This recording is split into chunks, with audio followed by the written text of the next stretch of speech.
collections, programs, and influence of the Minneapolis Institute of Arts. We are founded 91 years ago. We're an organization of volunteers. We have approximately 900 members.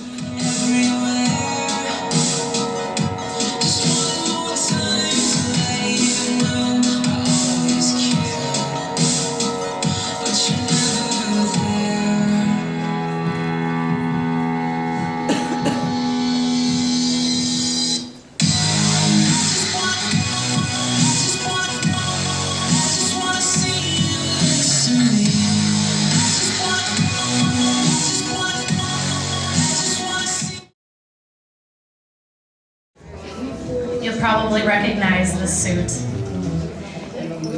It's a variation of Jackie Kennedy's Chanel wool suit, arguably the most legendary garment in American history. The classic Chanel suit became a symbol of the modern, independent, and elegant woman. Just as Chanel used a feminine shade of pink to change the attitude of the wool suit, a breathtaking metallic lame threaded, multicolored, silk-lined wool suit rendered a masculine textile glamorous.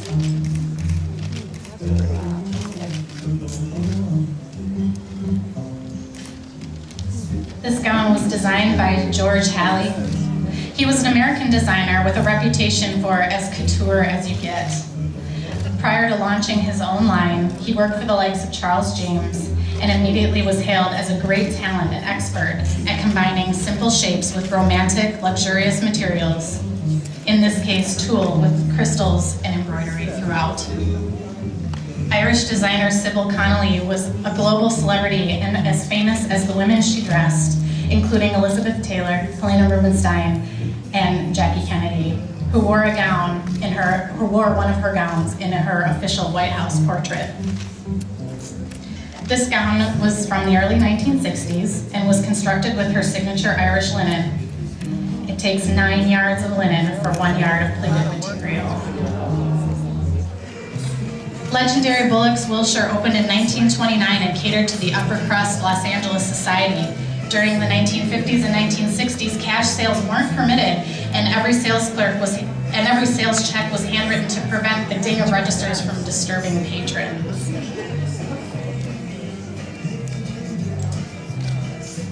This dress is by Malcolm Starr. He specialized in one thing during the 60s, sculptural, simple shift dresses with elaborate beaded and sequined embellishment, and they were known as the #1 country club set dresses. The company was started by Starr's father in the 40s, a well-known figure in the textile industry, and the first to lead factories in India and China for manufacturing. As a result, the dimensional beading was often made in Hong Kong. Paco Rabanne started his fashion career by creating jewelry for Givenchy, Dior, and Balenciaga. When he started in his own fashion house in 1966, he boldly used metal, paper, plastic, and he was so iconoclastic that he named one collection 12 unwearable dresses in contemporary materials. This dress was designed by Halston. And although Halston initially gained fame for designing the pillbox hat that Jackie Kennedy wore to her husband's inauguration, his greatest fame came from designing minimal, streamlined dresses for the jet set. This example illustrates his fine eye for accent and emphasis on a single simple slash across the neck that defines the spy's cut gown. The next few looks were courtesy Cheryl Newman, and they were part of her wedding trousseau.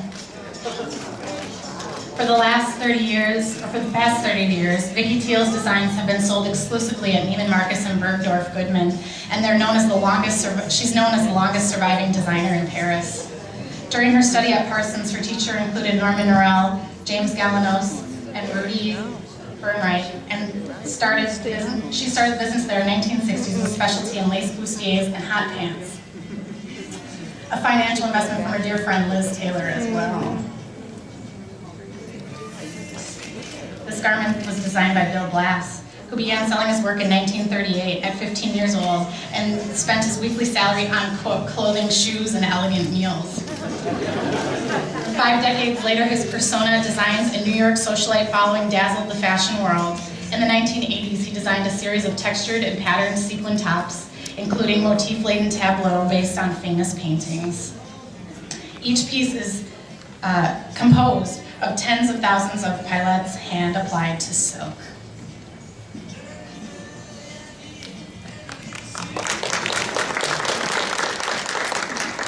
This piece was designed by Comme des Garçons, launched by Ray Kawakubo in 1969.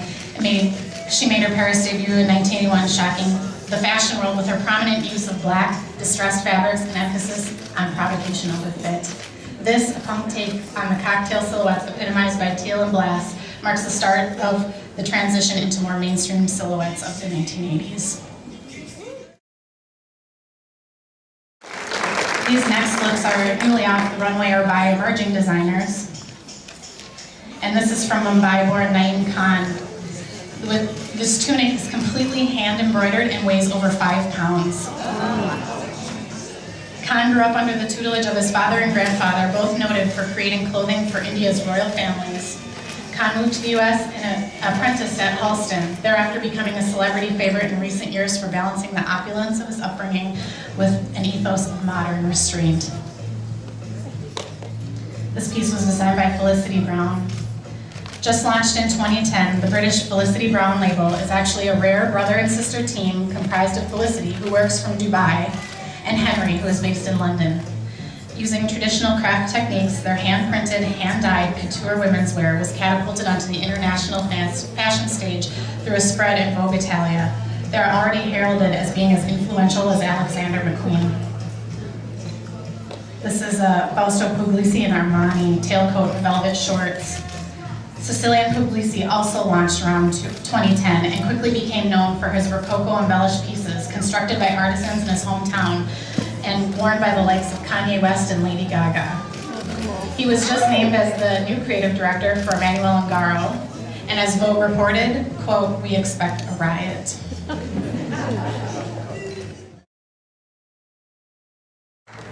As you may know, Stephanie Lake inherited the entire collection from Bonnie Cashin, and past and present meet in this pairing of this one-of-a-kind Bonnie Cashin turkey feather bolero, designed by Cashin in the 1960s as part of her laboratory designs. Forward-looking garments that she created for herself and private clients that have never been seen by the public. On the flip side is the new Marquesa evening gown that refers to neoclassical dress of early 19th century, itself a fashionable reflection of Greco-Roman sartorial tradition.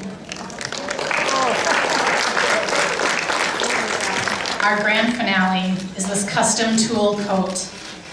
It was designed and hand-sewn by a hairstylist in Palm Springs for a private party. It is at once a nod to voluminous gowns of centuries past and softly futuristic spin for a hostess making an entrance. Be fearless, right? Our next segment will be Emma Berg's Fall-Winter 2013 YY Yin Yang collection. This is the first and only time it will be seen in its entirety, so you're really in for a treat. And Emma's pieces are really works of art.